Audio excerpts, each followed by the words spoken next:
Hello, everybody, and happy Friday to you.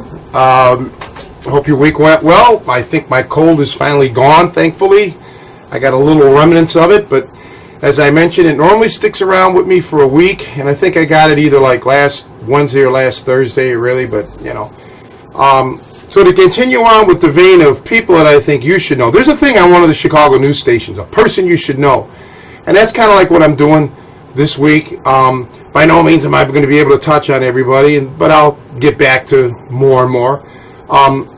This other person, some of you have probably met, and I will tell you how we met and give you a little background. His name is Vince Costa, and he's another Italian-American, although he's only half Italian, but hey, you know, not everybody can be perfect, you know. But great guy, originally from the Joliet area of Chicago, or Chicagoland, and I met him, you know, he still lives in Chicago. I met him, you know, in Chicago, and we met at a place that we used to hang out at, and I, you know, he hangs out there more now because I don't live close, but any longer, but great guy, very intelligent, went to Notre Dame, and no, he didn't get catfished, but nonetheless, a hell of a man. When I first met Vince was about 5'7" and about 210 pounds or so, roughly. A little weeble wobbles, but they don't fall down. Although Vince fell down and broke his foot once, that's another story. But after knowing each other for quite some time, he finally said, you know, I want to learn, I want to this and that. And he had let Johnny Lira, the boxing champion, who was a mutual friend of ours, he let Johnny move in with him, you know. And I'm like, well, study with Johnny, you know. Johnny gave him a couple lessons, but he really wanted to learn boxing with me. So I was teaching him boxing, and I put him on my diet. Vince ended up going from something like 210-ish, 212, down to around 162. That's, you know, a significant weight loss of close to 50 pounds. And he's managed to keep it off for the last several years, you know, and he tries to keep it at all times under 170. Plus, his boxing has become really good. He's actually worked out with one of the UFC guys that I was training. And, you know, while Vince isn't really a grappler, I really haven't spent much time. He'll see me do holds, and he, you know, when he runs into guys that think they're grapplers, he's like, put your hold on me, and Vince just gets out of it and then puts one of my holds on, and they can't get out of it, and then the next thing you know, Vince is no longer 5'7", he's like 7'2", but that's how Vince is. I don't think I've ever met a man who has I've never met a man who has a more positive outlook on life, and it's genuine. He's not like the insincere positive thinkers, because Vince is not a positive thinker, okay, in a traditional sense. He just laughs all the time. He just makes, you know, at times people, you know, just really happy. And Vince has got a lot of problems too, like we all do in our life, but he never lets it get him down. And, you know, he has that intestinal fortitude to not quit. He's another one, and I don't know if I'm just lucky in meeting people like this. I mean, I guess I have to balance it out. I've met a lot of people who don't have intestinal fortitude. The thing is, they just don't stay in my life, so I kind of like forget about them. But Vince has just been, again, like the best friend anybody could ask for. And I don't consider Vince, we don't have like most guys, I feel kind of weird calling them my students because they're my friends, you know. And I just have, you know, calling them students in a way it kind of leaves a bad taste in my mouth. Although we do have a student-teacher relationship at times.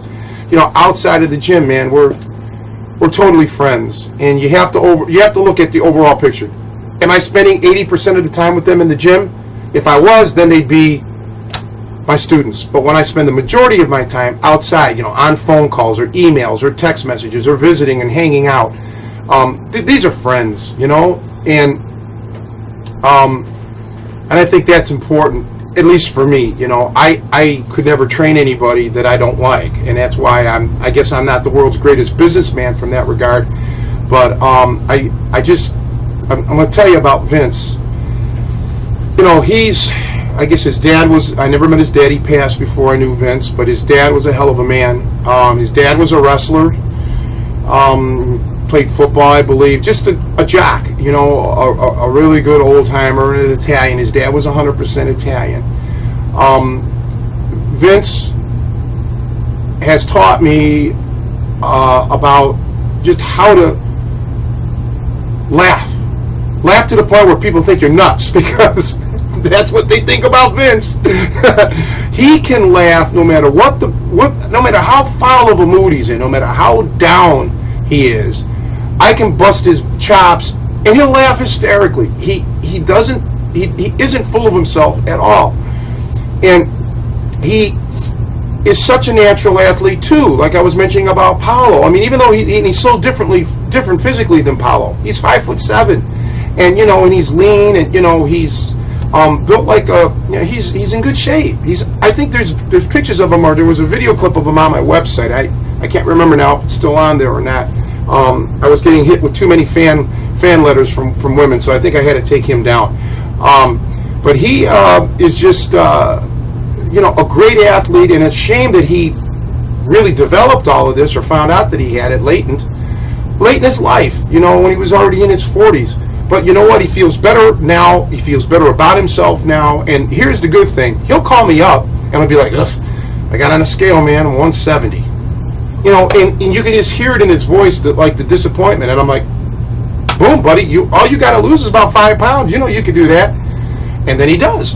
A week of just like not fasting, but getting back on the righteous path, and all is good. So what I've learned, and Vince is in advertising and things like that, and he's just a great guy. He's put up, he puts people in their place, on his own when he tries to educate people, and he never was a part of the martial arts world, and kind of he's quasi into it, and he's like, man, these people, they don't get it. When you show them something and you show that what they do is ineffective, and here's a better way of doing it, instead of oohing and on, they get all like offended. And that's something that he's had to learn to deal with. People just don't. I've said before, when somebody invests a long time into something, and then they find out, man, this isn't what I thought it was, or there's something better, it's sometimes hard to break. Like, I give the example of raising a child thinking he's your own child, and then 10 years or 5 years, whatever, into it, you realize this isn't your child. What, do you abandon him? No, you probably still have developed love and emotions and all these feelings, and you're not going to let this person go. You're going to continue on and have that father-son relationship or father-daughter relationship, even though now you're not. And that's how it is sometimes with this. People invest so much time in their thing, they love it, and now they realize, well, it isn't what I thought it was, but you know what? I'm not going to give it up. I still love it, and so on. And that's something I think Vince had to get indoctrinated to. He had to see this, and it frustrates him, because he wants the whole world to study with me, I guess, and it's just not going to happen. People have their own things, but with him, he's just been a joy to be around. And sometimes you want to wring his neck. I've said it before. He can be the world's most immature 40-something. And I think he's like 43, 44 now. It's kind of hard with Vince, because he acts like he's 12 and he looks like he's 80. So it's somewhere in the middle. This is an example of how I joke around with the guy. But he knows that it comes from love and it comes from the heart. And I've gotten so much from him. And I hope that I always can take a little bit of Vince with me no matter where I go. Get that humor again that I used to have, and sometimes, it gets compacted. So if any of you guys come to Chicago, I'll try to arrange it to have Vince at the gym, or meet him at least, because you'll get a real good kick out of him. So I want to just say from the bottom of my heart, Vince, you're my Goomba, and I'll always be in your corner, and thanks for being in my life, and I'll talk to you guys tomorrow.